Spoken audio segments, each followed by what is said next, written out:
Alam mo ba, may isang bagay na itinago si Jose Rizal ilang oras bago siya barilin at hindi ito nalaman agad ng mga Espanyol habang naghihintay ng kamatayan sa Fort Santiago noong Disyembre 30, 1896. Tahimik siyang nagsulat.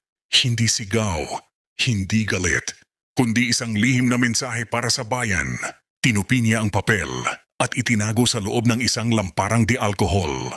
Ibinigay niya ito sa kanyang pamilya nang parang walang ibig sabihin.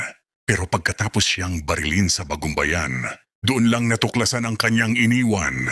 Isang tula, mi ultimo adios, isang pamamaalam na hindi sumuko, isang paalam na naging inspirasyon ng revolusyon. At sa mismong sandali ng pagbaril, tumanggi siyang takpan ng kanyang mga mata. Hinarap niya ang kamatayan ng may tapang. At ayon sa mga saksi, pumihit pa siya upang bumagsak ng nakaharap sa langit. Isang tao ang namatay, pero isang ideya ang nabuhay. Sa tingin mo, kung hindi pinatay si Rizal, magiging mas maaga kaya ang kalayaan ng Pilipinas?